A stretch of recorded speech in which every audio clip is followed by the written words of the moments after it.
समन्ता चक्रवालेषु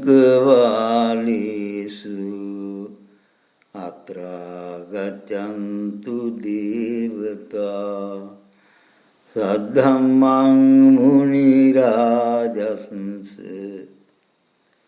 शृण्वन्तु सगमुखदं धम्मश्रवणकालो अयं बदन्ता धम्मश्रवणकालो अयं बदन्ता धम्मश्रवणकालो अयं बदन्ता नमो तस् भगवतो अरहतो सम्मा सम्बुद्दस्से नमो तस् भगवतो अरहतो सम्मा सम्बुद्दस्से नमो तस् भगवतो अरहतो सम्मा सम्बुद्दस्से श्रद्धावंत वासनावंत पिन्नुतुनी पिन्नुतीनी අද ධර්ම දේශනා පවත්වන්න බලාපොරොත්තු වන්නේ ශුෂ්ක විදර්ශනාවේ භයානක පැත්ත පිළිබඳව. ඒ වගේම ධ්‍යාන වැඩිීමේ ආනිසංස පිළිබඳව. අපේ සියලුම උපාසක උපාසිකාවන් දන්නවා නිර්වාණ මාර්ගයේදී මාර්ගඵලදී ලබා ගන්න විදර්ශනා භාවනාව අවශ්‍යයි කියලා. ඒ විදර්ශනා භාවනාවට අවශ්‍ය මානසික පාරිශුද්ධිය ඒකාග්‍රතාවය ලබා දෙන්නේ ධ්‍යාන වැඩිීමෙන්. ධ්‍යාන වැඩිීම පිළිබඳව අපේ ශාසනයේ එච්චර උනන්දුවෙන් කතා කරන්නේ නැති මාතෘකාවක් වෙලා. එහෙමනම් ඒකේ තේරුම මොකද්ද? අද බුද්ධ ශාසනයේ නිර්වාණ මාර්ගයෙන් බැහැර යනවා කියන එකයි. මේ ධ්‍යාන වඩන්නේ නැතුව කෙනෙකුට මාර්ගඵල ලබන්න බෑ.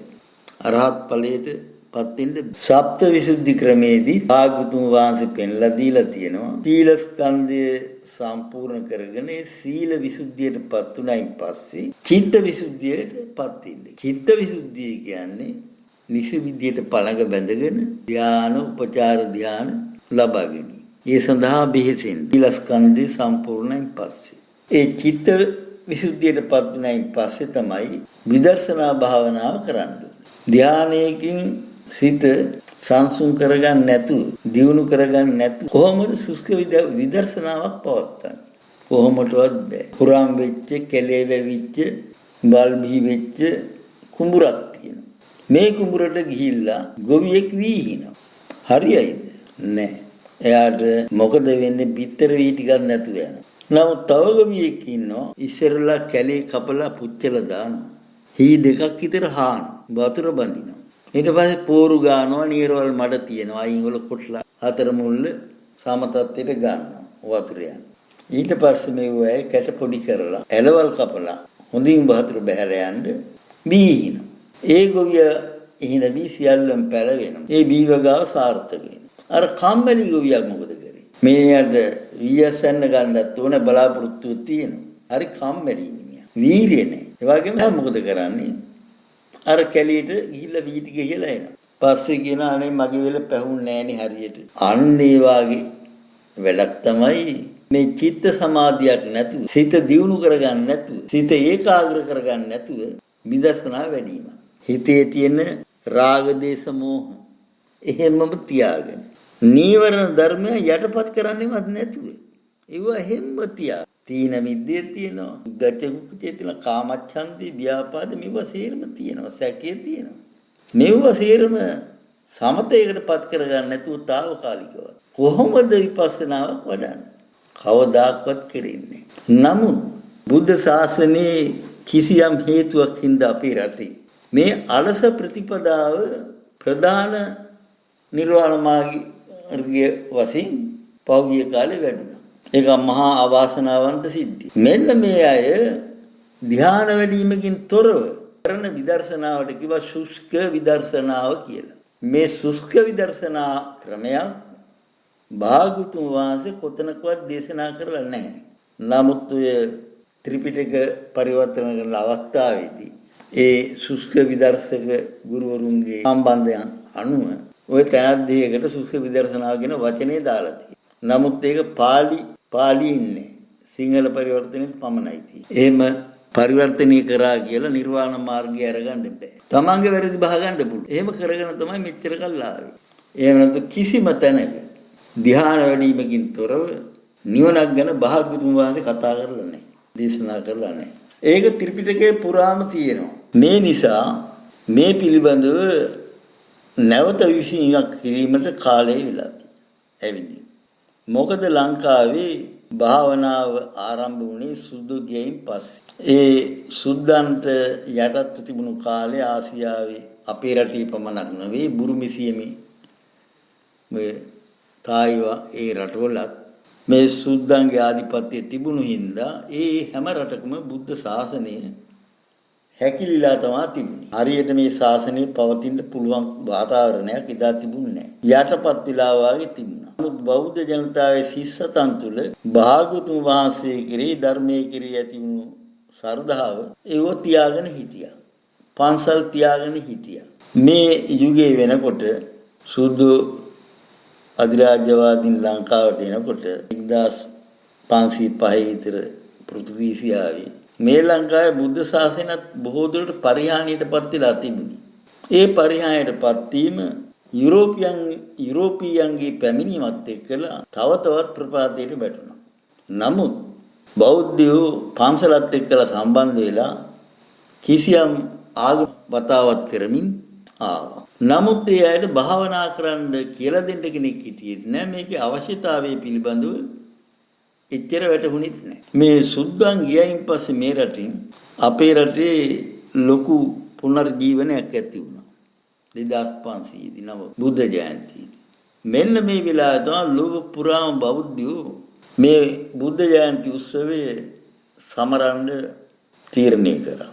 එහිදී හැම රටකම ඉදිරිපත් වුණු අදහසක් තමයි භාවනාව දියුණු කරන්න ඕනේ. බෞද්ධ භාවනාව. මේ අදහස ලංකාවටත් ආවා. මේ ලංකාවට එනකොට අපේ නායකින්වරු ගානාවක් හිටියා ඒ කාලේ. මම ඒවා පිළිබඳව නම් කියන්න ඉච්චර උනන්දු වෙන්නේ මේ නායක හිමිවරු කල්පනා කරා අපේ රටේ භාවනා ව්‍යාපාරයක් කරන්න ඕනේ කියලා. නමුත් භාවනා කරන්නේ කොහොමද? භාවනා කරන්න කිරීම පිළිබඳ කිසිම අත්දැකීමක් ඒ නායක හිමිවරුන්ට තිබුණේ නැහැ. නමුත් ඒගොල්ල දැක්ක මේක අවශ්‍යයි කියලා. මේ සුද්ධ ගියයින් පස්සේ දැන් නිදහස තියෙනවා. කලින් වායේ නෙමෙයි ලංකාවේ භාවනා ව්‍යාපාර දියුණු කරමු. භාවනාවෙන් තොරව මේ ශාසනය රකින්න බෑ කියලා ඒගොල්ලෝ තීරුම් ගත්තා. ඒකත් එදා හිටපු ඒ හිමිවරුන්ගේ ප්‍රශංසනීය තත්ත්වයක්. මේ වෙලාවේදී තමයි ලංකාවට මේ බුරුම රටින් භාවනාව ගෙනාවේ. ඒ බුරුමෙත් අර අපේ රටේ වගේම හරියට භාවනා ව්‍යාපාරය වැඩිලා තිබුණේ අසුද්ධු ඉන්න එක. ඒගොල්ලොත් අලුතෙන් තමයි පටන් ගත්තේ.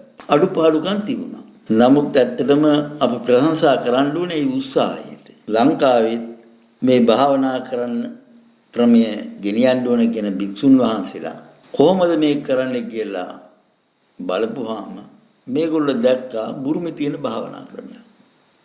ඒක අරගෙන ලංකාව. අන්නේ අරගෙන ආවයින් පස්සේ තමයි ලංකාවේ භාවනා ව්‍යාපාරේ පටන් ගත්තේ ප්‍රසිද්ධිය.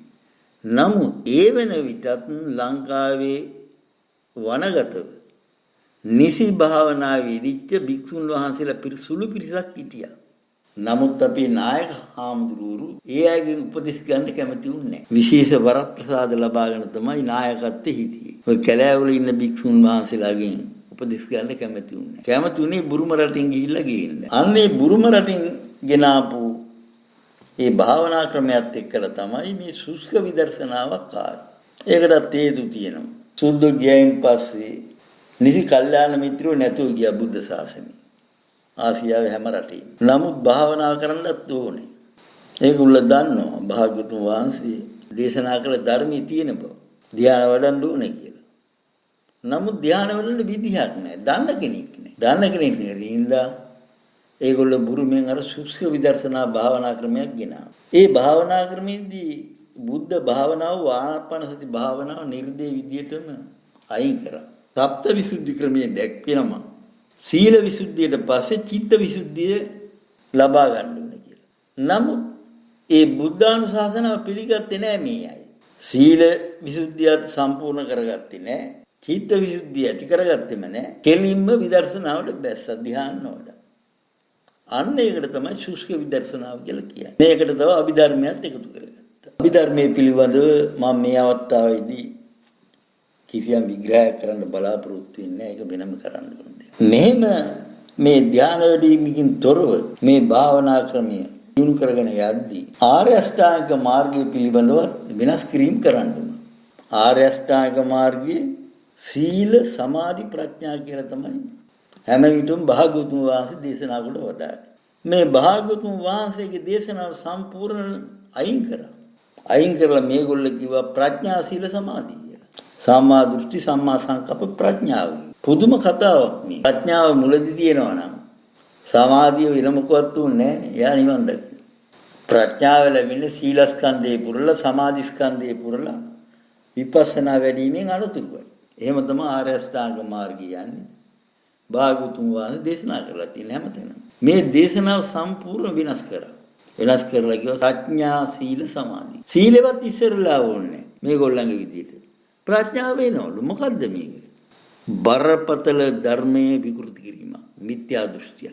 අදත් මේ ධර්මයේ විකෘති කරන මිත්‍යා දෘෂ්ටික ව්‍යාපාර තියෙනවා.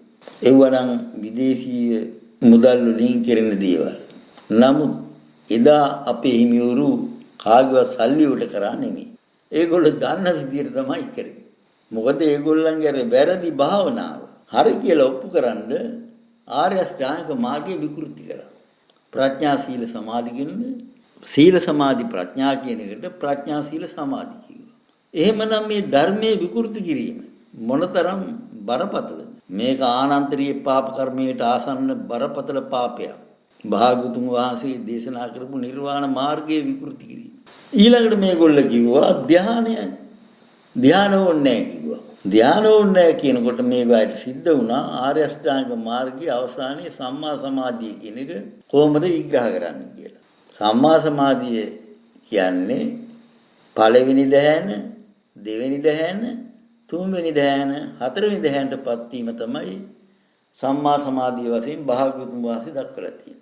මුල්ම දේශනාවේ තියෙනවා ධම්මචක්කපවත්තන සූත්‍රය ඇසුරින් පවත්තන.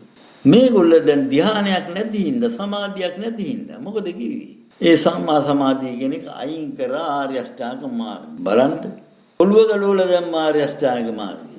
නිර්දේ විදියට බරපතල පාපයක් කරගෙන කිව්වා සුෂ්ක විදර්ශනාවක් කියලා ක්‍රමයක් තියෙනවා. ඒකෙන් ඇති වෙනවා සමාධියක්, ක්ෂණික සමාධියක්.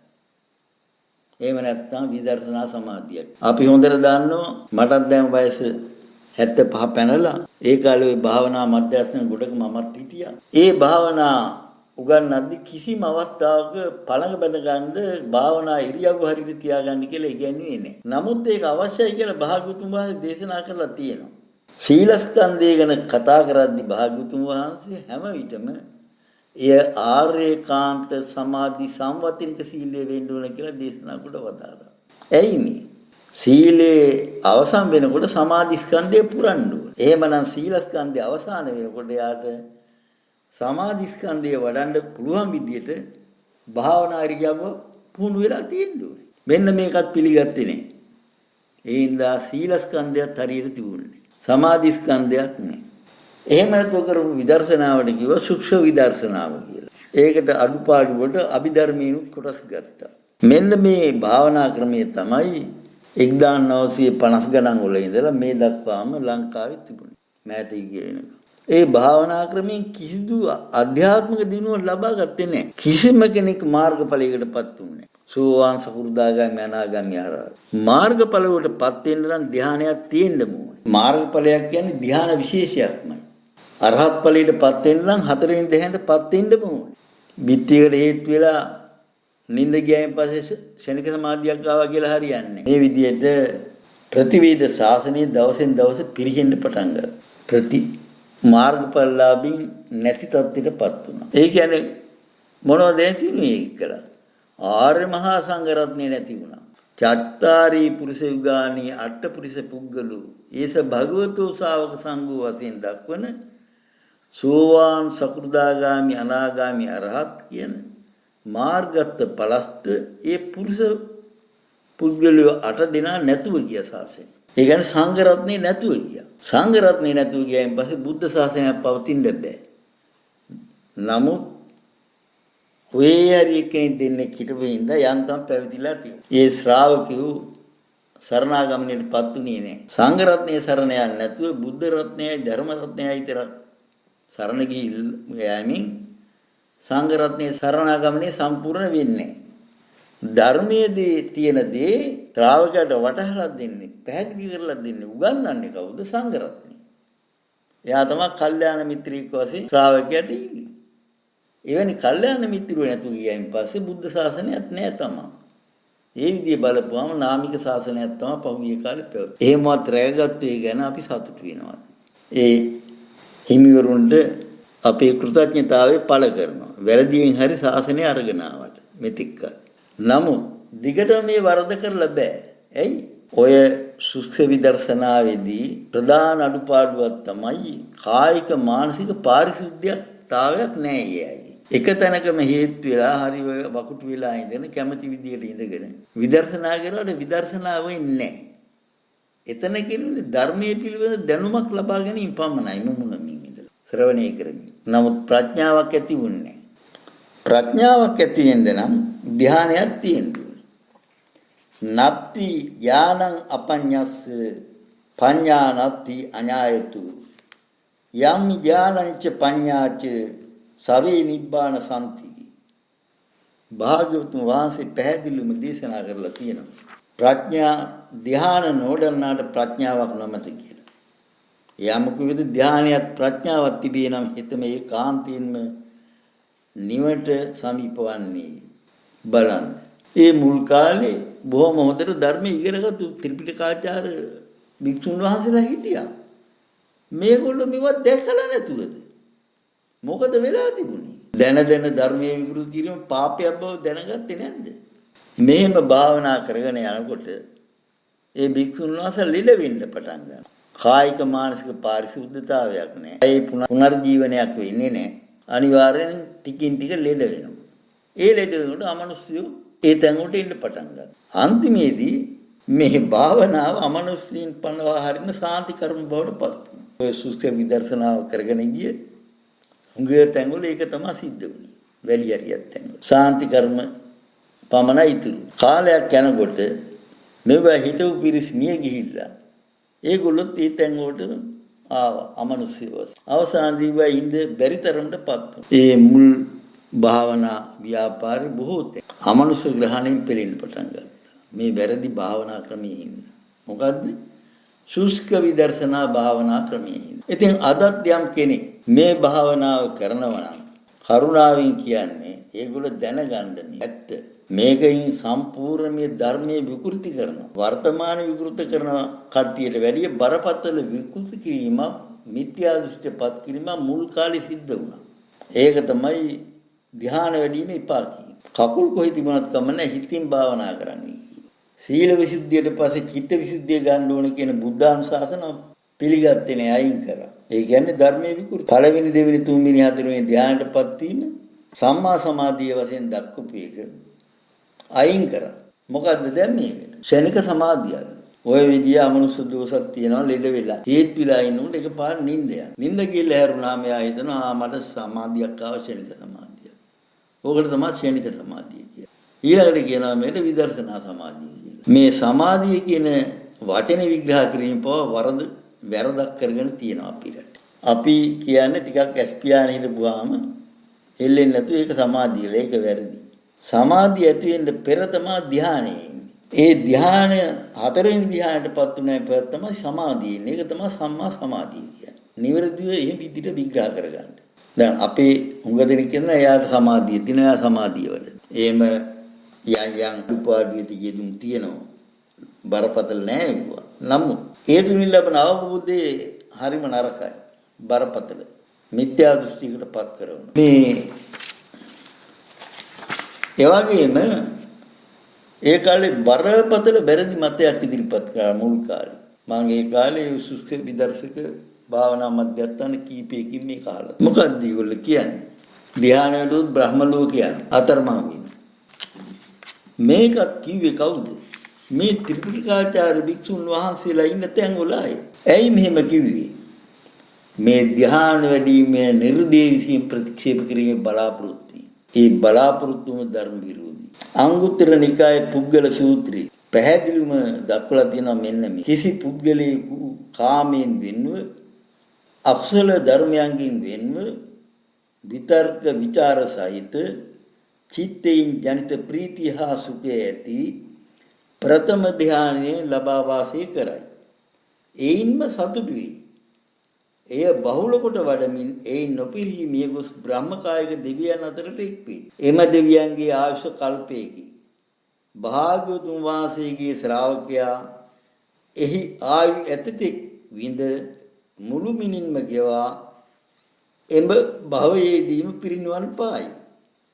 නිමන සාක්ෂාත් කරගන්නවා කියලා. මේක පැහැදිලිව ලියලා තියෙනවා දේශනාවේ. ඒ කාලේ කිව්වේ බ්‍රහ්ම ලෝකයෙන් අතරමං වෙනවා. ඒකදී මොකද්ද හින්දාද කිව්වේ ධ්‍යාන වැඩිීමේ ප්‍රතික්ෂේප කිරීමේ වැරදි අදහස. ඊළඟට අංගුත්තර නිකායේ තෙමනි පඤ්ඤාසකී ဒုတိ ය පුද්ගල සූත්‍රයේ මෙහෙම දැක්වේ. යම් කෙනෙකු රූපාවචර ධානයන්ගෙන් එකක් ලබා පංච උපාදානස්කන්ධයේ අනිත්‍ය වශයෙන්, gaduwak වශයෙන්, අනුසුදු දෙයක් වශයෙන්, විනාශයක් වශයෙන්, ශූන්‍ය වූවක් වශයෙන්, අනාත්ම දෙයක් වශයෙන් දකිනම් ඔහු මරණයෙන් පසු සුද්ධාවාස දෙවියන් අතරටපත් වේ. ඒ වගේම අංගුත්තර නිකායේ පළවෙනි පඤ්ඤාසකේ තතිය පුද්ගල සූත්‍රයේ දැක්වෙනවා මෙහෙම. කිසියම් පුද්ගලයෙකු සම්මා දෘෂ්ටියටපත් මෛත්‍රී ධානයක් ලබා එම ධානයෙන් නොපිරී මරණයටපත් වූහොත් බ්‍රහ්ම කායික දෙවියන් අතරට ගොස් එහිම පිරිනිවන් පායි. බලන්න ඊතා පැහැදිලිව භාගතුන් වහන්සේ දේශනා කොට වදාලා මේ තෙරුවන් සරණ ගිය සම්මා දෘෂ්ටියටපත් වෙච්ච ශ්‍රාවකී ධාන වඩලා ඒ ධානයේ පිරිහෙන්නේ නැතුව මිය ගියොත් ඒ ධානයේ හිමි බඹලෝ උපදින. එහිම පිරිනවම්. මේක තවදුරටත් විස්තර කරනවා. ධර්ම මාර්ගයේ ආරම්භයේදී භික්ෂුවක් සෝවාන් මාර්ගයටපත් වෙනවා. අද නම් ඒ තත්ත්වයක් නැහැ. වෙන වෙන මාර්ග වලට යන්නේ. පැවිදි තුන්වරුවක්වත් මතක තියාගන්න පැවිදි වෙච්ච බලාපොරොත්තු. නමුත් නිසි විද්‍යාරකයි. එතකොට යා සෝතාපන්නයි. කල්යාණ මිත්‍රයෙක් ඉන්නවා නම් ඒ කල්යාණ මිත්‍රයන් සද්ධර්මයේ ශ්‍රවණය කරනවා නම් පටිපදා එන ගන්නම නම් යෝනිසෝ මනසිකාරයක් තියෙනවා නම් අර සිව්දහම තියෙන කෙනා සෝතාපන්න ශ්‍රාවකී. ඇත්තටම හැබැයි පැවිද්ද කියන්නේ එවැනි සෝතාපන්න ශ්‍රාවක බවට පත් වීමයි. අද බොහෝ දුරට සුදුසු කල්යාණ මිත්‍රයන් නෙමෙයි පැවිදි කරවන්නේ. එතකොට කල්යාණ මිත්‍රයෙක් නැති වෙනවා පැවිද්දට. එතකොට යාට සෝතාපන්න වෙන්න බෑ. බස්දාය යන්න පැවිදි කරුව ගන්න. ඒක ශාසනයේ අද තිබුණාට හැබෑ ප්‍රතිපදාව නෙමෙයි. ඒ විදිහට මේ නිවන් දකින්න තියෙන සරල පහසු ක්‍රමයක් අතහැරියා. අතහැරලා Tamanට පහසු පලන් බැඳ ගන්න ඕනේ නැති හතර ගාති දාලා ඉඳන භාවනා කරන්න පුළුවන් කියලා හිතපු අය මේ සුෂ්ක විදර්ශනා ක්‍රමයක් අරගෙන දැනුත් මේ සුෂ්ක විදර්ශකයන් මම දැකලා තියෙනවා මේ YouTube නාලිකාවල. ඒක වික්ෂුවක් අර වට්ටියම්ම කෙනෙක් වාගේ ධනිත් දෙක කෙලින් තියාගෙන බූරුවඳවා ඉඳගෙන මේ භාවනා කියලා දෙනවා. මොන භාවනාවද කියලා දෙනවා. අභිධර්මයේ දේශනා කරත් මොන ධර්මයේ දේශනා කරත් වික්ෂුව පළක බැඳලා වාඩි වෙන්න ඉගෙන ගන්න ඕනේ. ඒක අත්‍යවශ්‍යයි. ඒක ධර්මයේ තියෙනවා. ඒක තමයි සමාධි සම්වත්තිනික වෙන්න ඕන සීලය කියලා. එතකොට එවැනි අය සෝතාපන්න වෙලා නැහැ. මොන ධර්ම ඉගෙනුවත් මොන පට්ටම් ගත්තත් නායක අනුනායක හිමිකම් ප්‍රකාශ කරා. ඒගොල්ලෝ සෝතාපන්න වෙලා නැහැ. සෝතාපන්න වෙන්න නම් අනිවාර්යයෙන්ම සීලේ සම්පූර්ණ වීමේදී නිසි විදිහට පළක බඳ ගන්නත් ඕනේ. මොකද ඊළඟට සීල විසුද්ධිය ළඟට යන්න තියෙන්නේ චිත්ත විසුද්ධියට. චිත්ත විසුද්ධිය කියන්නේ අර්පණා ධාන වඩලා චිත්තේ පාරිශුද්ධ කර ගැනීම. ඒදි හතර අතේ අතපය දික් කරලා කරන්න බෑ. ශාසනික සම්ප්‍රදාන ක්‍රමයක් තියෙනවා ලෝකේ කරගෙන ආපු විදිහක් තියෙනවා. මෙන්න මේ නිසාම මේ පිරිස මුලටම දාගත්ත ප්‍රඥාව. ආර්ය අෂ්ටාංග මාර්ගය විකෘති කරා සීල සමාධි ප්‍රඥා කියන එක ප්‍රඥා සීල සමාධි කරගත්තා. පින්නොතියනි මේක මහා බරපතල අපරාධයක්. ඔබ මේ පිළිවෙල දහලා ඔබ පැහැදුනොත් ඔබ පැහැදෙන්නේ මොකටද? මිත්‍යා දෘෂ්ටියකට. ඒ මිත්‍යා දෘෂ්ටියෙන් දඩුවම් මොනවද? ආනන්තරිය පාප කර්මයකට මෙහා ලොකුම දඬුවම් ලැබෙන පාප කර්මයක් කරගන්න. ගන්න ණයටත් එමයයි ඉගෙන ගත්ත අයටත් එහෙමයි. උගන්න ණයට බරපතල වෙයි. ඉගෙන ගන්න අයට ටිකක් දඬුවම් ලිහිල්ලි කර්මානුකූලයි. දැන් සියවස් භාගයක් පමණ ගෙවිලා ගියා. තාමත් මේ වැරදි ධර්මයේ දේශනා කරනවා. ශ්‍රාවකු මුලා කරනවා. නිවනට යන්න මාර්ගයේ දුක්ඛ නිරෝධ ගාමිනී ප්‍රතිපදාව කියන්නේ ආර්ය අෂ්ටාංගික මාර්ගය. ඒ ආර්ය අෂ්ටාංගික මාර්ගයේ සීල සමාධි ප්‍රඥා කියලා ස්කන්ධ තුනකට බෙදලා තියෙනවා. සූත්‍ර පිටකේ හැමතැනම මේක දක්වලා තියෙනවා. ඒ වගේම සප්ත විසුද්ධි ක්‍රමයේ පැහැදිලි කරලා තියෙනවා සීල ස්කන්ධය ළඟට සමාධි ස්කන්ධ මේ සීල විසුද්ධියෙන් පස්සේ චිත්ත විසුද්ධිය ගන්න ඕනේ කියලා. මේ විදිහට මේ ධ්‍යාන වඩන්න කම්මැලි වෙච්ච නොහැකි වෙච්ච නොදන්න කට්ටිය අතීතයේදී ධර්මයට එකතු කරගත්තු දෙයක් තමයි සුක්ෂ විදර්ශනාව කියන්නේ. මේක හරිම භයානකයි. මේ සුක්ෂ විදර්ශනාවත් එක්කලා වෙන්නේ යාගේ සම්මා දෘෂ්ටිය නැතුව යන. බුදුන් කෙරෙහි ශ්‍රද්ධාවක් නැතුව යන.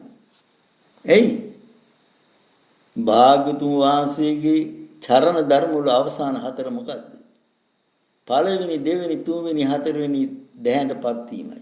එතකොට මේ සුක්ෂ විදර්ශකී ධ්‍යාන වඩන්න එපා කියන අය භාගතුන් වහන්සේ තුල තිබුණා වූ අති උත්තම චරණ ධර්මයන් පවා පිළිගන්නේ නැහැ. ඒවට නිගරු කරන මොන පාපයක්ද කරගන්නේ? ඊළඟට ධර්මයේ තියෙනවා ආර්ය අෂ්ටාංග මාර්ගයේ අවසාන අංගය සම්මා සමාධිය. පැහැදිලිව ගලේ කෙටුව අය සඳහන් වෙනවා. පළවෙනි දෙවෙනි තුන්වෙනි දැහැන් වලටපත් වෙලා හතරවෙනි දැහැන්ටපත් වෙන්නේ.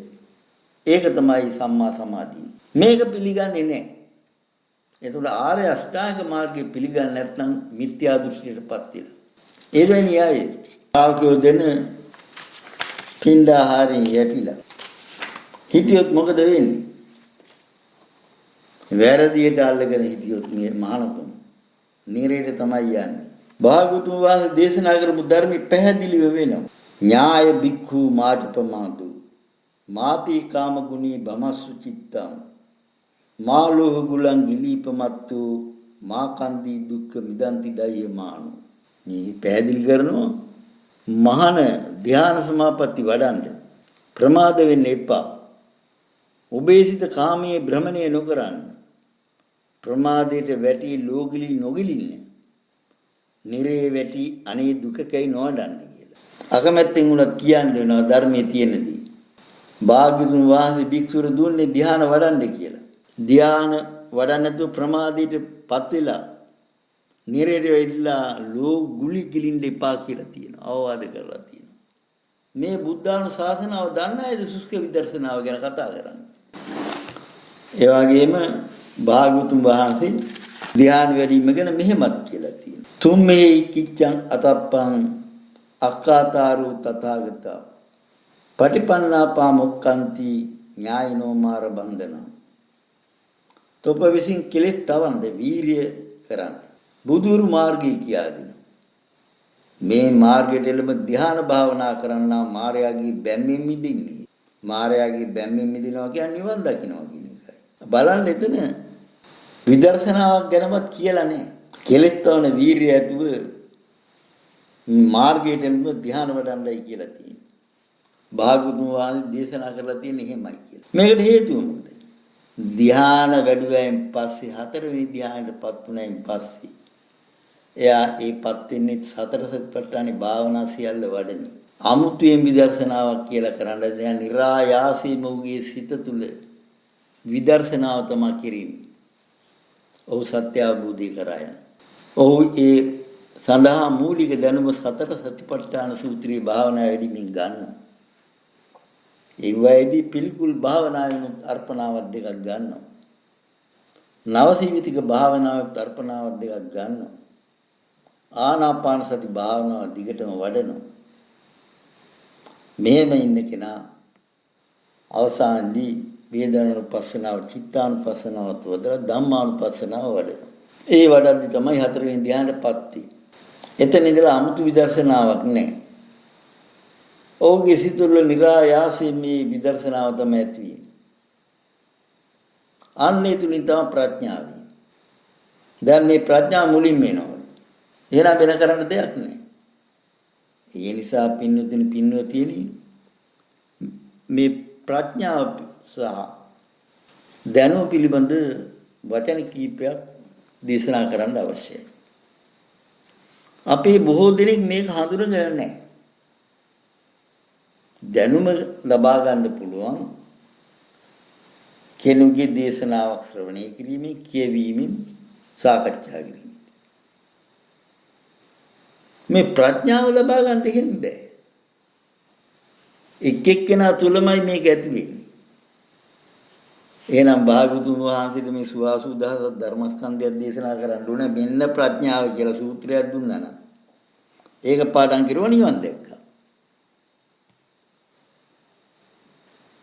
ඒ ප්‍රඥාව ඇති වෙන්නේ ධ්‍යාන වැඩි සිතක් තුල. නැතුවම අසමාහිත සිතක් තුල කවදාකවත් ප්‍රඥාවක් ඇති වෙන්නේ නැහැ. එතන ඇති වෙන්නේ දැනුමක් පමණයි. ඒ දැනුම පොතපතින් ලබාගත්තු එකක් වෙන්න පුළුවන්. දේශනාව ශ්‍රවණය කිරීමෙන් ලබාගත්තු දෙයක් වෙන්න පුළුවන්. එහෙම නැත්නම් සාකච්ඡාවෙන් ලබාගත්තු දෙයක් වෙන්න පුළුවන්.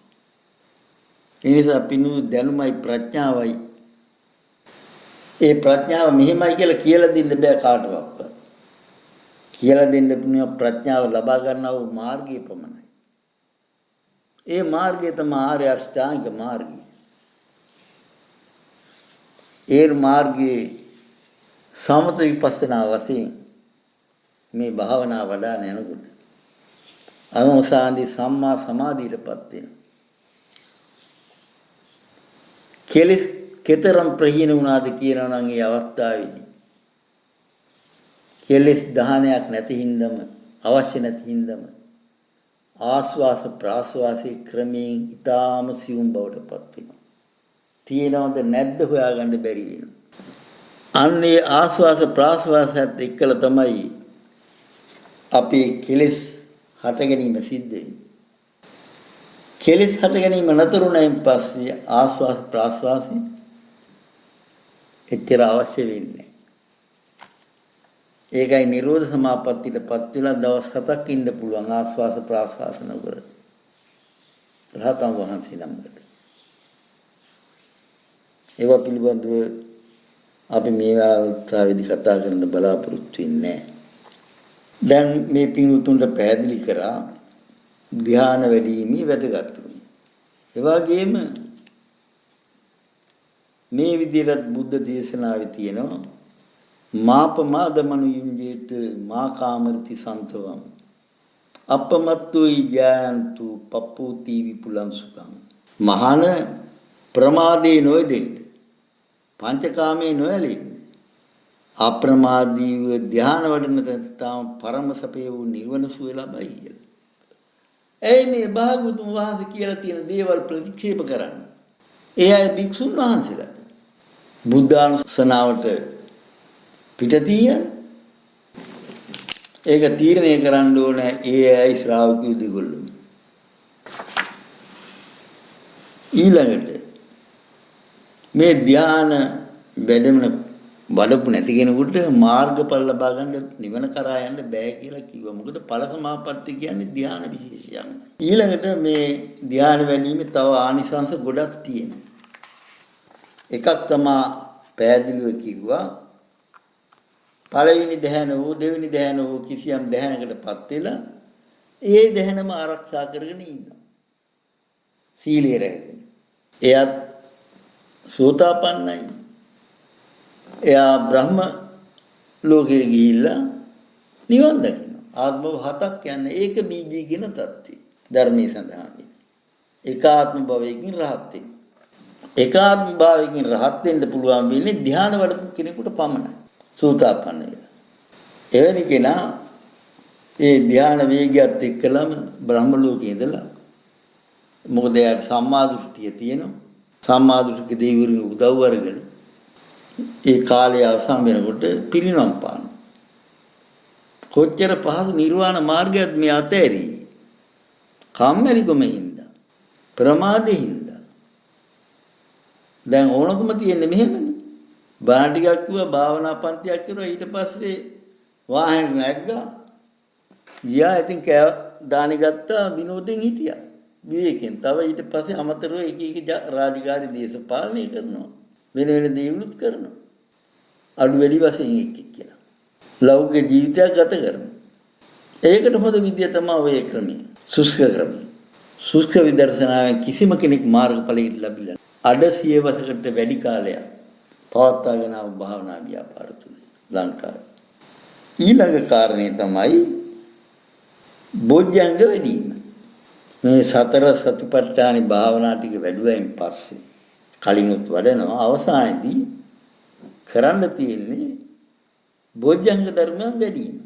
මොකද අපි පින්වත් ශ්‍රාවක ශ්‍රාවිකාවන්ට මේ පිළිබඳ අවබෝධයක් නැහැ. ධානයක් තියෙනවා, මාර්ගඵලයක් තියෙනවා කියලා, ඒක රහත් වුණා කියලා එතන ඉඳලා අර PhD උපාධිය ගත්තා, MA උපාධිය ගත්තා, BA උපාධිය ගත්තා වගේ ඒක සාතිකේ බිත්තිය එළුවා තිබ්බා. Tamanට ඕන වැඩක් කරා වගේ ඉන්න බෑ. Taman ආපු මාර්ගයේම ඉන්න ඕනේ. එහෙම ඉන්න අපහසු වෙනවා මේ සම්මුතික ලෝකෙට ආවයින් පස්සේ. ගැටලු ඇති යන්නේ. අන්නේ විදිහේ ගැටලු ඇති වෙද්දී භික්ෂුවට ආරක්ෂා වෙන්න තමයි දුන්නේ භාග්‍යවතුන් වහන්සේ බොජ්ජංග ධර්මය. එහෙම ගැටලු ඇති වුණායින් පස්සේ අවසානයේ ලෙඩ වෙනවා. ගිරිමා මේ කාශ්‍යප මුගලන් චුන්ද යවාගේ රහතන් වහන්සේලා ලෙඩ වෙලා තියෙනවා. ඉවසන්න බෑ භාග්‍යවතුන් වහන්සේ වේදනාව අඩු වෙන්නේ නැහැ. එන්න වැඩි වෙනවා කියනවා. කවුද මේ මහ රහතන් වහන්සේලා? ඇයි මේ? එහෙම තමයි. දැන් කාලයක් මේ ශ්‍රාවකීන්ට ධර්ම දේශනා කරමින් සංචාරي වෙදිමින් යද්දී යයන් අතපසුමින් වෙන්න ඉඳ තියෙන භාවනාවේ සමාපත්තියටපත් වෙන්නේ.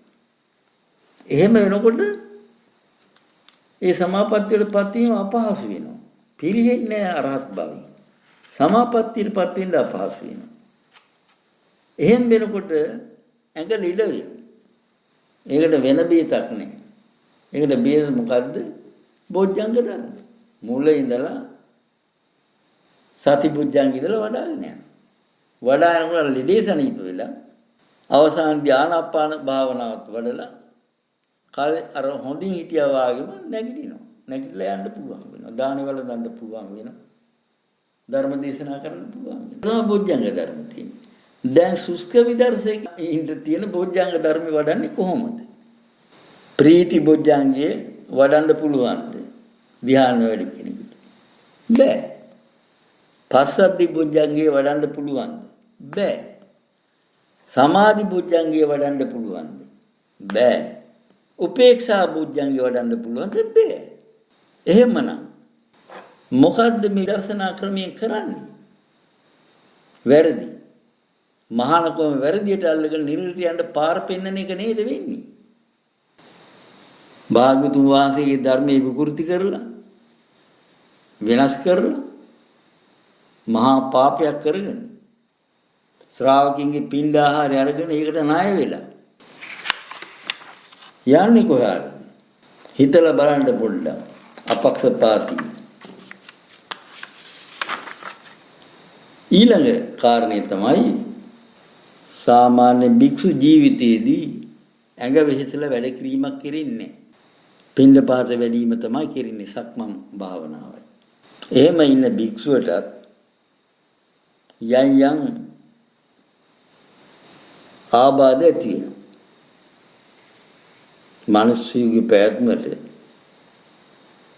ආහාර ඕන, විවේකයෙන් ඉන්න ඕන, ඒ වගේම අභ්‍යාස ඕන. දඩයන්ගේ මිනිසුන්ට සත්තු මරන්න, දෙවීම්, පැනීම්, ගස් නැගීම් වලින් ඒ ස්වභාව ධර්මයෙන්ම ව්‍යායාම ලැබුණා. එකතු කිරීම. වැඩවසම් යුගයේ වෙනකොට හානවා, පූරු ගානවා, නීර බඳිනවා, වක්කඩවල් බඳිනවා, ගෝයන් කපනවා, කුල පාගනවා, කාන්තාව වී කොටනවා. ඔය වගේ දේවලින් අභ්‍යාසයක් ලැබුණා. කරත් යන එකත් අභ්‍යාසයක් නේ. අද තියෙන සැපකාරී යනවා නෙමෙයිනේ. කරත්තේ දක්වන එකත් අභ්‍යාසයක්. හරකෙක් බඳින එකත් අභ්‍යාසයක්. ඒව තුලින් නිරෝගීභාවය රැකුණා.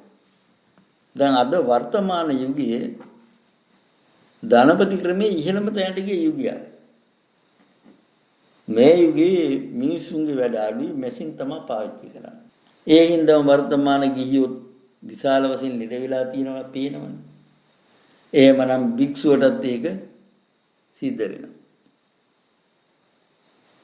ඒකට තමයි ඒකෙන් ගැලවෙන්න තමයි ධ්‍යාන වැඩිම තියෙන්නේ. ධ්‍යාන වැඩිමෙද්දී මුළු කයම පුනර්ජීවනය වෙනවා. සතුට ප්‍රීතිය සුඛය ඇති වෙනවා. ඒකත් එක්කලා රෝගාබාධවම වෙනවා. ඒ නිසා ධ්‍යාන වඩපු භික්ෂුවට ප්‍රීතිය සුඛයෙන් ඉඳගෙන ඒ මහානකම කරගෙන යන්න පුළුවන්. මේ කාරණා යන් ලෙඩ කෙලවරක් නැතුව එනවා තමයි. ඒවා කිසියම් ප්‍රමාණයකින් අඩු කරගත්තා. ධ්‍යාන වඩන භික්ෂුවට. ඊළඟට තවත් වැදගත් කාරණාවක් තමයි අද ලංකාවේ අකමැත්තෙන් උනත් කියන්න වෙනවා ඔය භාවනා හොයාගෙන යන පිරිසෙන් වැඩි හරියක්. හොඳට නිරෝගීව සතුටින් ඉන්න අය කවුරුවත් යනවා අඩුයි. වැඩි හරියක් යන්නේ මොනවා හරි කායික මානසික පීඩාවක් හේතු කරගෙන. අන්නේ පීඩාව වලින් 95%ක්ම අමනුෂ්‍ය දෝෂය. ඒවට සුවේ බලාගෙන යන්නේ කොහාටද? ඒ තවත් අමනුෂ්‍ය මධ්‍යස්ථානයකට. එතන ගිහිල්ලා ඒක වැඩි කරගන්න. මෙන්න මේ වර්තමාන ශ්‍රාවකයා බලන්න බලවත් පීඩාවටපත් වෙලා තියෙනවා. ගමක තියෙන එක පන්සලයි. එක්ක ගම් කීපයකට එක පන්සලයි. නමුත් ගමකට දේවාල කීයක් තියෙනවා. දේවාල කියන්නේ මියගිය ඥාතින් අල්ලගෙන මායම් කරලා සාත්‍තර කියන තැන් ඔය සිස්සාන්ති කරන තැන්නේ. ලොකු දේවාලනේ මේව හැමතැනම තියෙනවාද? පන්සලට වාගෙන මේ හරියට සෙනග යනවා ඉබ්බට. පන්සලට යන්නේ මොකටද? බෝධි පූජාවක් තියෙනවා නම් විතරනේ. අර සලාක දාන දෙන්නේ කවුරු හරි එක්කෙනෙක් ගිහින් වීසි කරලා දාලා. මෙන්න මේ தත්වෙට විසඳුම මොකද්ද? විසඳුම තමයි භික්ෂුව ධ්‍යාන වඩනවා නම් එයත් බේරෙනවා ශ්‍රාවකිනුත් බේරෙනවා. ධ්‍යාන නොවඩන ශාසනයක් තුල අර විදිහේ අනවශ්‍ය අරුබුදයන් ගොඩක් ඇති වෙනවා. අද ඒක ඇති වෙලා තියෙනවා. මොකද භාවනා හොයාගෙන තරුණ භික්ෂුන් වහන්සේලා කතා කරනවා. පැමිණෙනවා. 10ක් ආවොත් එක්කෙනෙක්වත් නැහැ ගන්න. සීරම අමනුෂ්‍ය ග්‍රහණයටපත් වෙලා. ඒවා ඒගොල්ලන්ට කිව්වට පිළිගන්නෙත් නැහැ. ඒවා අරගන්න උත්සාහ කරන්නෙත් නැහැ. ඒවායි තත්ත්වයටපත් වෙලා. දැන් පැවිදිලා මොන මගද ගියේ? නිවන් මගද? නැහැ. වෙන මග ගිහිල්ලා තියෙනවා. ඔය අමනුෂ්‍ය ග්‍රහණයටපත් වෙච්ච අය කලුරිය කරගෙන පස්සේ මොකද වෙන්නේ? ඒ අමනුෂ්‍යයා ඉන්න ලෝකෙටම අරගෙන යන්නේ. බලන්න මේ අද සාසනෙට වෙලා තියෙන නැස්පැත්තිය. මේකෙන් බේරෙන්න තියෙන එකම ක්‍රමය ධ්‍යාන වඩන එකයි. මාර්ගඵල ලබන එකයි. අපේ රටේ ඉන්න භික්ෂුන් වහන්සේලා ඉතා සුළු පිරිසක් කරයි. ඒ තත්ත්වයටපත් වුණොත් මේ ශාසනයම රැක ගන්න පුළුවන්. උපාසක උපාසිකාවන් රැක ගන්න පුළුවන්. අපේ පුංචි හාමුදුරුවෝ ටික රැක ගන්න පුළුවන් සාමනීරේ. නැත්නම් ඒගොල්ලෝ අර අමනුෂ්‍යලෙ හැදිලා මෙලෝ පරලෝ දෙකම නැති කර ගන්න. නමුත් මෙච්චර ආනිසංස තියෙන බුද්ධ අනුශාසනාවටම පැහැදිලිවම ප්‍රකාශ වෙලා තියෙන ධ්‍යාන වඩීමට විරුද්ධනේ කවුද? සමහර මහාචාර්ය නාහිමිවරු අධ්‍යාත්මික ඉලුව වසා ගැනීමට. තමයි ධ්‍යාන වැඩිම අවශ්‍ය නැතයි කිව්වේ. ධර්ම විරෝධී ප්‍රචාරයක් ගෙන ගියා.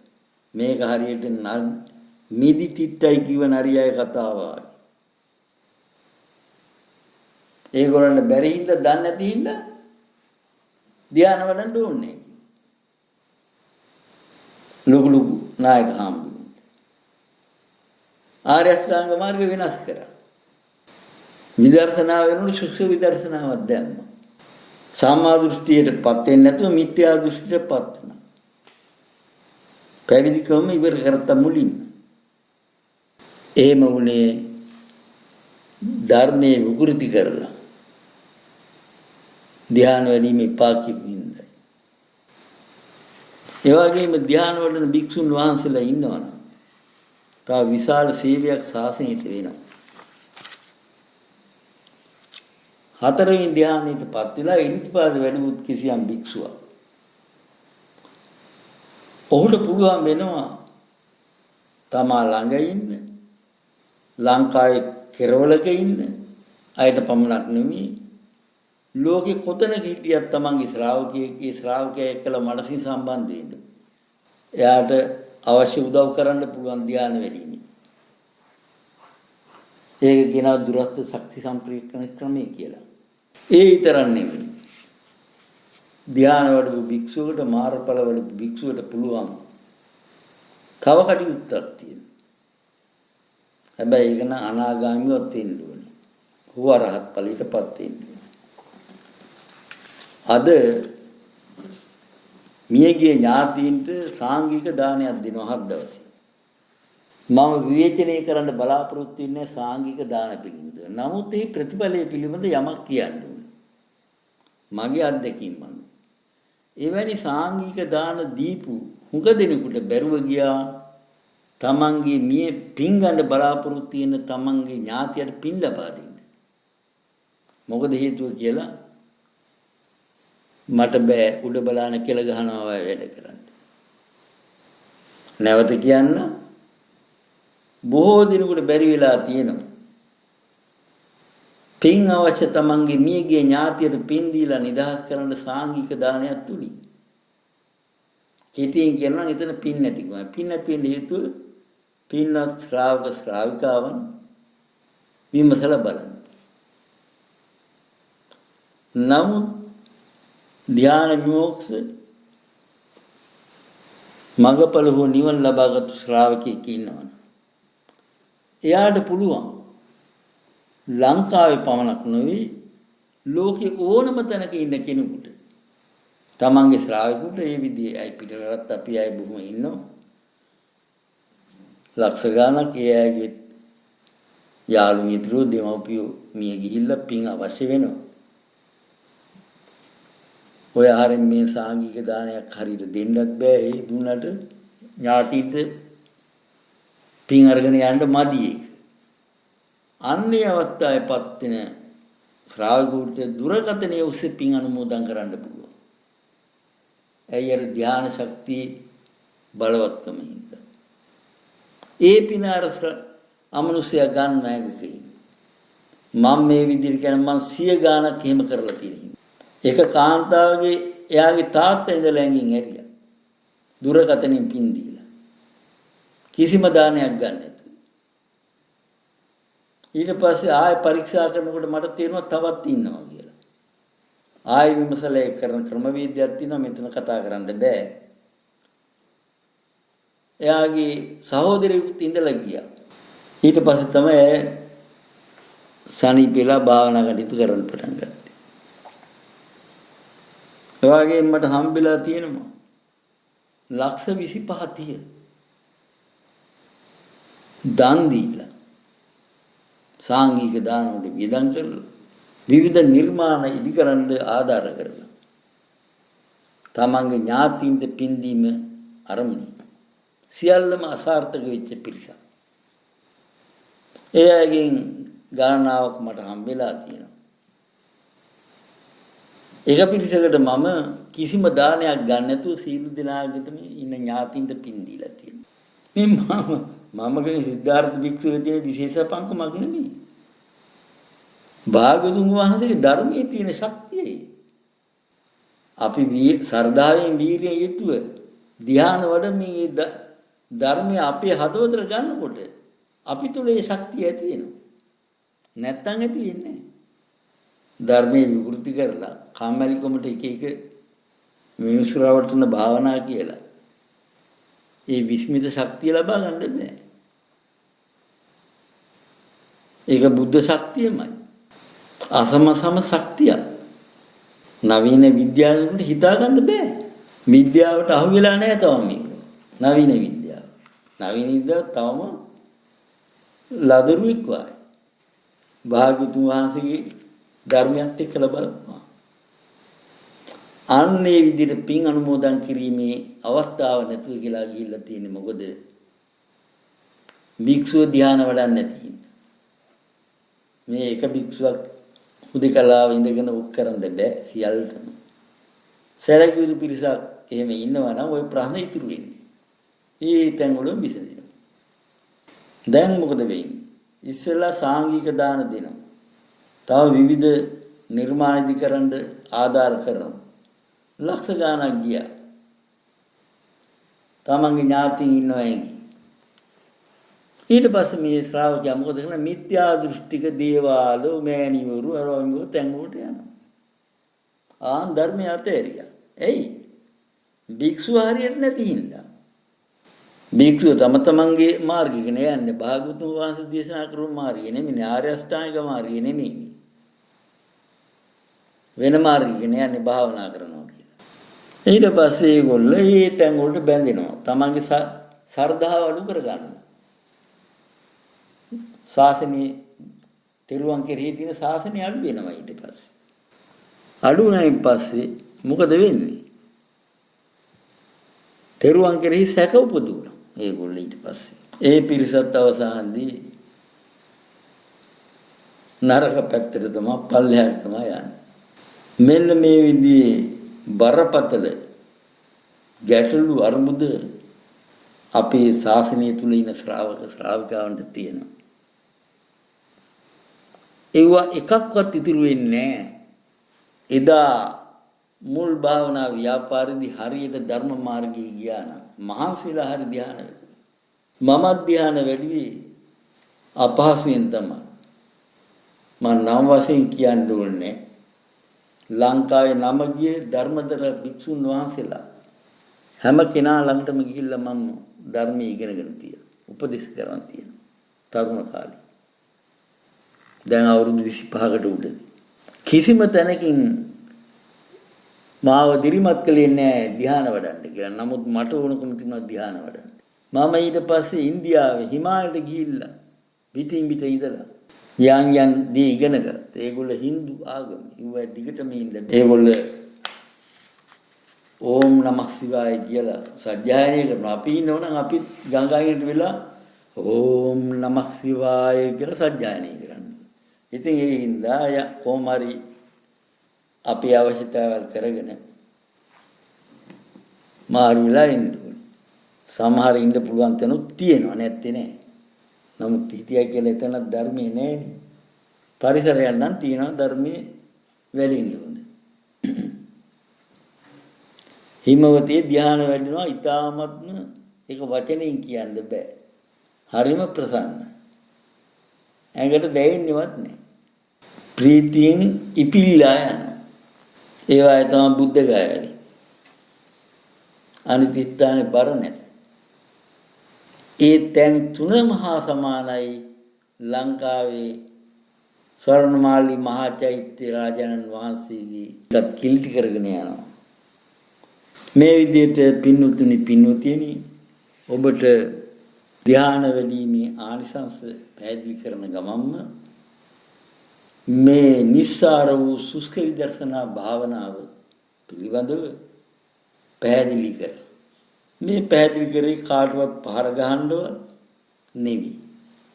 මේ ශාසනයත් අපේ ශ්‍රාවක ශ්‍රාවිකාවුනුත් අපේ තරුණ භික්ෂුණීන් වහන්සේලාත් බේරගන්න එකම පරම වෙන දෙයක් නෑ.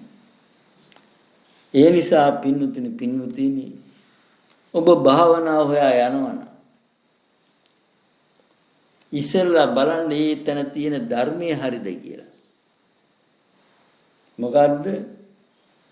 සීල සමාධි ප්‍රඥා කියන එකට ප්‍රඥා සීල සමාධි කියලා යම් කෙනෙක් ලියලා තියෙනවා නම් හරි උගන්වනවා නම් හරි ඒක අයින් කරන්න. ඒක මිත්‍යා දෘෂ්ටියටයි තියෙන්නේ.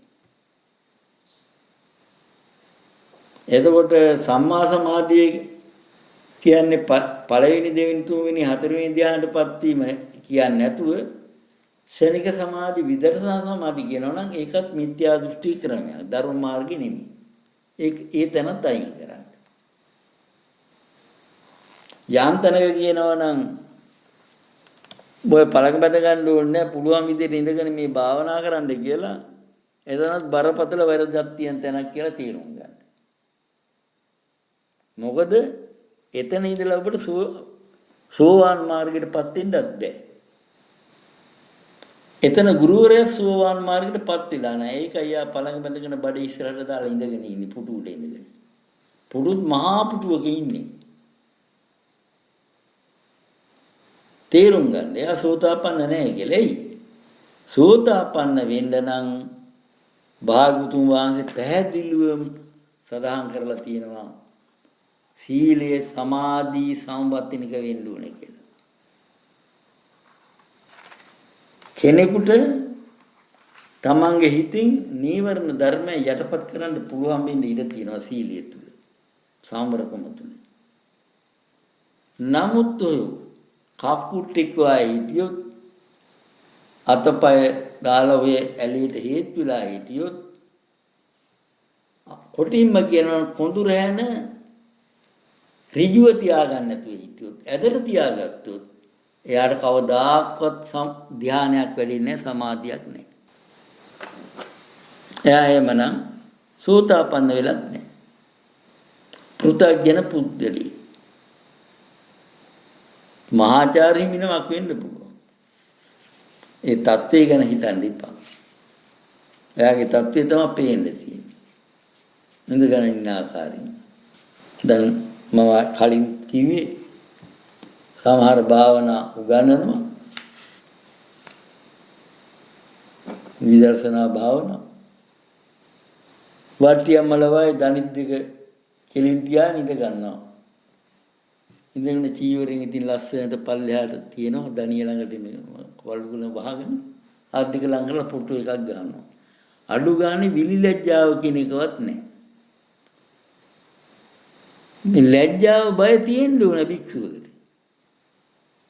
මෙච්චර මේ බුද්ධ ප්‍රතිමා වහන්සේලා ලෝක පුරා තියෙනවා සේරම පద్මාසනේ සිද්ධාසනේ භාගතුන් වහන්සේ වැඩ හිටියෙත් එහෙමයි ඒ වගේම බුද්ධ භාවනාවේදී ඒ කියන්නේ ආනාපාන භාවනාවේදී කියලා තියෙනවා පල්ලංකං ආභුජිත්වා උතුංකායම් පනිදාය පරිමුඛං සතින් උපට්ඨපෙත්වා කියලා මේක දන්නේ නැද්ද ත්‍රිපිටකාචාර්ය කියනවා නායක කියනවා විවිධ උපාධි ගැන කතා කරනවා දැන් මොකද මේ කරන්න හදන ජනප්‍රිය වෙන්නේ ලාභ සත්කාර ගන්න ඒව ගන්නෙ මොකටද මහානකම වැරදියට අල්ලගෙන ඒව ගත්තාම කොහාටද යන්නේ නිරයට ආන් ඒ අය තමයි වැඩි පිරිසක් භාවනා කියලා දෙන්නේ මේ නිසා පින්වත් ශ්‍රාවක ශ්‍රාවිකාවෙනි ඔබේ ආරක්ෂාවට මේ ශාසනය ආරක්ෂාවට ඔබ නිවැරදිව තේරුම් ගන්න නිර්වාණ මාර්ගය ආර්ය අෂ්ටාංග මාර්ගය අර විදිහේ බරපතල වැරදි විදියට ලියලා තියෙන පොත්පත් දේශනා සහ ඉගැන්වීම් වලින් සම්පූර්ණ අයින් වෙන්න. ඒ වගේම ඔය ඉගැන්වීම් අතරට වැරදි ඉගැන්වීම් අතරට තව බරපතල වරදක් දාලා දෙනවා. ඒක තමයි සතර සතිපට්ඨානෙ. මේ සතර සතිපට්ඨානෙ කුරු කම්මාසන ධනව එක තැනක දේශනා කරලා තියෙනවා. බාණ්ඩව ලංකාවේ භාවනා මධ්‍යස්ථාන අතර යනවා පුරාණ සති සතර සතිපට්ඨාන කියලා වෙන එකක්. උගන්වන. ඒකේ තියෙන පිම්බීම හැකිලිම කියන භාවනා ක්‍රමයක්. ඒක කිසිම විදියකින් බෞද්ධ භාවනාවක් නෙවෙයි. ඒ පොත ලිවීම මහා පාපයක් ධර්මයේ විකෘති කිරීම. ඒ බොත් බෙදීමත් පාපයක්. සතර සතිපට්ඨාන සූත්‍රය එකයි තියෙන්නේ, දෙකක් නෑ. කිසිම කෙනෙකුට තව එකක් තියෙනවා කියලා අලුතෙන් ලියන්න බෑ. ඒක ලිව්වනම් බරපතල පාපයක්. ඒ පාපෙන් ගැලවෙන්න කාලයක් යන්න වෙයි. ඒ නිසා පින්වත් ශ්‍රාවක ශ්‍රාවිකාවනි, භාවනා හොයන්න ගිහලා නිරේට යන්න හදන්න එපා. දැනගෙන අපි දන්නේ නැහැ කියලා නිදහස කාරණා ලැබෙන්නේ නැහැ. කර්මයේ සිද්ධ වෙනවා. ඒ කර්මානුකූල විපාක විඳින්න වෙනවා. මේ නෛර්යානික ශ්‍රී සත්‍ය ධර්මයේ විකෘති කරන්න කාටද පුළුවන්? භික්ෂු වේසෙන් හෝ උපාසක වේසෙන් ඉඳගෙන විකෘති කරනවා. එයා නියත වශයෙන්ම නිරේටයි යන්නේ. ඒ නිසා මේ භාවනා කරන්න ඕනේ, අත්‍යවශ්‍යයි. ඒ භාවනාවට නිසි තැන හොයාගන්න, නිසි ගුරුවරයා හොයාගන්න, නිසි ප්‍රතිපදාව හොයාගන්න. ඉස්සෙල්ලා භාවනා මධ්‍යස්ථාන වලට යන්න එපා කිසිම කෙනෙක්. මෙහෙ ඉන්නත් එපා. ඒ භාවනා ගුරුවරු ලියන පොත්පත් තියෙනවා, දේශනා තියෙනවා. ඒව අහලා ඔබම හරියට තේරුම් ගන්න මේක කවුද හරියට කියන්නේ. නමුත් පොත්පත් වල හරියට තියෙන්නත් පුළුවන්, දේශනා කරන්නත් පුළුවන්, ගියයින් පස්සේ බලපුවම ඒව නැති වෙන්නත් පුළුවන්. ඒවත් ඔබට අවබෝධ කරගන්න ඕනේ. ඒ හින්දා මේ පින්වත් ශ්‍රාවකින්ද කියන්නේ භාවනාව හොයා කරන්න ඉස්සෙල්ලා භාවනා කරන්න සුදුසු නිවැරදි භාවනාවක් තියෙන්නේ කොහෙද කියලා හොයන්න. ඊට කලින් තව වැඩක් තියෙනවා.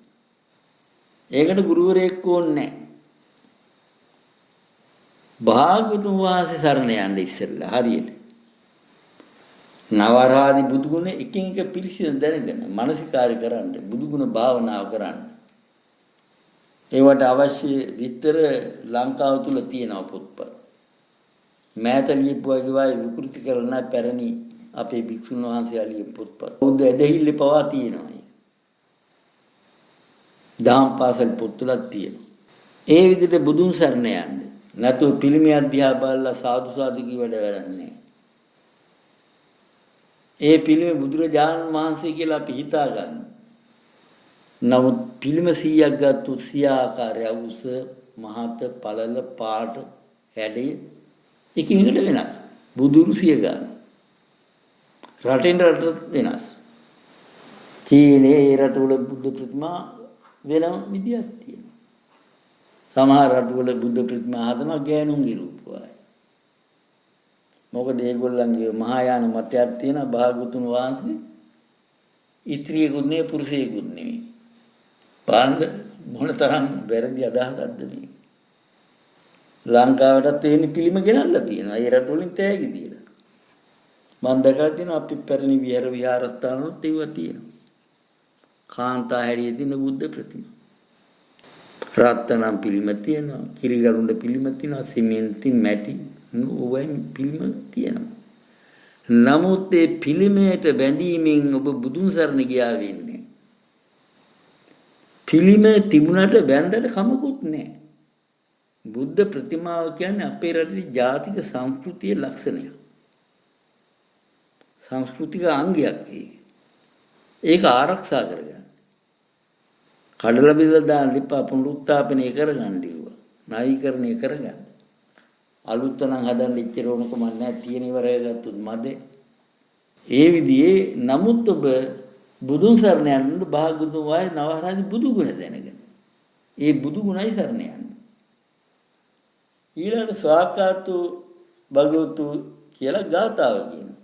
හාමුදුරුවෝ කියනවා උපාසක උපාසිකාව බෙල්ල පැත්තටම අත් පැත්තට වැඳගෙන ඉන පැත්තට කකුල් පැත්තට තියාගෙන සාදු සාදු කියනවා ගාථා කියනවා. නැගිටලා එනවා එච්චරයි. ධර්මයේ සරණ ගියා. ඒ ස්වාක්ඛාතෝ භගවතු ගාථාවෙන් කියන ධර්මයේ තියෙන ಗುಣ පිළිබඳ. ಗುಣ ගැන විතරක් දැනගත්තට බෑ ධර්මයේ දැනගන්න. ඒ ධර්මයේ මොකද්ද? ස්වාක්ඛාතෝ ධර්මයේ සාන්දෘෂ්ටිකයේ ධර්මයේ මොකද්ද? අකාලික වූ ධර්මය මොකද්ද? එහිපසික වූ ධර්මය මොකද්ද? ඒ ධර්මය තමයි චතුරාර්ය සත්‍ය ධර්මය. බරණැසි ඉසිපතනි මිගදායි පළමුව දිසූ ධර්මය. අන්නේ ධර්මයේ තියෙන ආර්ය සත්‍යයන් හතර කෙටියෙන් දැනගන්න. මේ චතුරාර්ය සත්‍ය ධර්මයේ සත්‍ය කෘත්‍ය කෘත කියලා වට්ටම් තුනකින් දැනගන්නයි භාගතුන් වහන්සේ දේශනා කොට වදාළේ. ප්‍රථමයෙන් පළවෙනි වට්ටමේ ඉගෙන ගන්න සත්‍ය ඥානයක් වශයෙන් ඔබේ අද්දක දුක මේ දුක ඇත්ත තමයි මාත් විඳිනවා කාටත් තියෙනවා මේක පරම සත්‍යයක් කියලා ඒ විදිහට සත්‍ය හතර ඉගෙන ගන්න. ඒදී ආර්ය අෂ්ටාංග මාර්ගය පිළිබඳ ගැඹුරින් අධ්‍යයනය කරන්න. දාම් පාසල් පුතුලත් ආර්ය අෂ්ටාංග මාර්ගය පිළිබඳ පොඩි පොඩි අඩුපාඩුකම් තියෙනවා. මෑතකාය ලියලා තියෙන පොත්වලත් තියෙනවා. ඒක බලාගන්න ගෙදර තියෙන සත්‍ය විභංග සූත්‍රය. පිරිවාණ පුත් වහන්සේ. ආර්ය අෂ්ටාංග මාර්ගය නිවැරදි ඉගෙන ගන්න. ඊට පස්සේ සංඝයා සරණ යන්නේ. මේ සංඝ භික්ෂුන් වහන්සේට අපහාසයක් කරන්න නෙමෙයි නම් අපිට මේ ධර්මයේ රැක ගන්න ඕන. මේ ශ්‍රාවකෝ රැක ගන්න ඕන. කොහොමද සංඝ රත්නයේ සරණ යන්නේ කියලා කියන්නේ. වැරදියට කිව්වොත් මොකද්ද? බොරු කීමක් වෙනවා. බොරු කිව්වොත් මොකද වෙන්නේ අපිට? නිරයට යන්න වෙනවා. ඒ හින්දා සංඝ රත්නයේ සරණ යන විදිය මම පැහැදිලි කරන්න කෙටි. සංඝ රත්නය කියන්නේ චත්තාරී පුරුෂ යුගානි අට්ඨපුරිස පුද්ගලෝ ඒස භගවතු ශ්‍රාවක සංඝෝ. සෝවාන් සකු르දාගාමී අනාගාමී අරහත් වෙන මාර්ගගත ඵලත් පුරුෂ පුද්ගලෝ 8 දෙනා පමණයි. නමුත් මේකට අද තියන සමූහයක් වශයෙන් සංඝයා කියලා. ඒ සමූහ කතාවෙන් සංඝයා කියන්න බෑ. එහෙනම් කුඩුකාරයෝ සමූහයක් සංඝයා වෙනවා. ගණිකාව සමූහයක් සංඝයා වෙනවා. හොරු සමූහයක් සංඝයා වෙනවා. දේශපාලන පක්ෂයක සමූහයක් සංඝයා. එතකොට සංඝ රත්න කොට තියෙන්නේ එහෙනම්. එක එක පක්ෂ එක එක යම් සංවිධාන. එහෙම බෑ. නමුත් සමූහයේ සංඝ වෙනවා මෙහෙම. සම්මා දෘෂ්ටියටපත් වෙලා ආර්ය අෂ්ටාංග මාර්ගය නිර්වාණ මාර්ගයට බැහැලා නිවන කරා යනවනම් එකමුතු එකමුතු වෙච්ච කට්ටිය සංඝය. නමුත් ඒකම තමයි පැහැදිලිව විග්‍රහ වෙලා තියෙන චත්තාරී පුරුෂ යුගානි අට්ඨපුරිස පුද්ගලෝ. අද විවිධ පටු ලෞකික ආකල්ප මත එකතු වෙච්ච කට්ටිය සංඝ වෙන්නේ. මේවා ඉතින් එච්චර කියන්න බෑ. මේ පිටු හිතා ගන්නද තත්ති. එතකොට අද බණ කියන්නේ මොකටද? ලාභ සත්කාර කීර්ති ප්‍රශංසා ගන්න, ගොඩ වැඩි කරගන්න. ගොඩ වැඩි කරගන්නේ මොකටද? ඊට පස්සේ රජයට රටට මහ ලොක්ෙක් වයි ඉන්නේ. එහෙම ඉන්නකොට මොකද වෙන්නේ? එක පක්ෂ බලයට ආවෙන් පස්සේ වාහන දෙනවා, නිවාස හදලා දෙනවා, විවිධ පහසුකම් ලැබෙනවා. ඔය තමයි බලාපොරොත්තු බණ කියන අවසානයේ. පෙච්චර කල් කිරුවෙත් ඒකනේ ලංකාවේ. විවිධ සදාම් ව්‍යාපාර ඇති කරන අවසානයේ කතෙන්ටද ගියේ. දැන් සිබිල්ලෙන් පයින්නකොටම යනවා. ඉස්සරන ටිකක් කල් ගිහිල්ලා ගියේ. දැන් මුලින් ඉඳලා මේ පැත්තමයි පටන් අරගෙන තියෙන්නේ. ලාභ සත්කාර කීර්ති ප්‍රශංසා සඳහාම බණ කියනවා. ගොඩක් කතා කරනවා. ඒ අතර තව ගොඩක් ඉන්නවා මේ බුද්ධ ශාසනය විනාශ කරන්න අන්‍යාගමික රටවලින් කුමන්ත්‍රණයක් කරනවා කෝටි ගාණින් මුදල් වියදම් කරලා. ඒ මුදල් අරගෙනත් බණ කියන පිරිසක් ඉන්නවා. ඒවටත් රැවටෙනවා අපි. අවසානයේ දෙගොල්ලම එකයි. මේ විදිහට හරියට තෙරුවන් සරණ යන්න තමන්ගේ සීලය හරිය සමාධි සම්මත්තිනික වෙන්න. ඒ සමාධි සම්මත්තිනික වෙන්න ඒ සීලය ඔබට පිටින් උපදෙස් වුණ ලබා ගන්න. අපිට නම් ඔය පළඟ බැඳ ගන්න බැරුව කොන්දවල් ඇද වෙච්ච රෝගාබාධ ඇති වෙච්ච අයට අපි নমස්කාර ක්‍රම දෙකක් උගන්වනවා. සත්‍යයනේ නම් නිර්වාණ මාර්ගයක්මයි. ඒකෙන් එයාගේ නාඩි පද්ධතිය පුනර්ජීවනයක් වෙනවා. පොඩි පොඩි දෝෂත් ඉවත් වෙලා යනවා. ඒ දෙක පුහුණු කරනවා. මාස 3කට පස්සේ වැඩි දිනෙකුගේ අර තිබුණු රෝගී ලක්ෂණ පහ වෙලා ගිහිල්ලා ප්‍රසන්න භාවයක් ඇති වෙනවා. පළඟ බඳ ගන්නත් පුළුවන් වෙනවා. පළඟ බඳ ගන්න විශේෂ ක්‍රම උගන්වනවා.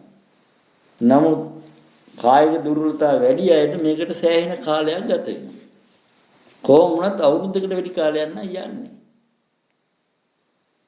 නමුත් ඒ කාලේ නිකම්ම নমස්කාර සජ්ජායනය කරන්නේ සතර කමටහන් වඩනවා. ධර්මයේ ඉගෙන ගන්න.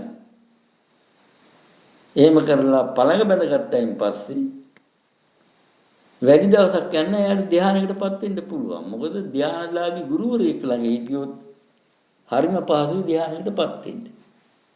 ඒක කරන්නේ අපි මෛත්‍රී භාවනාව.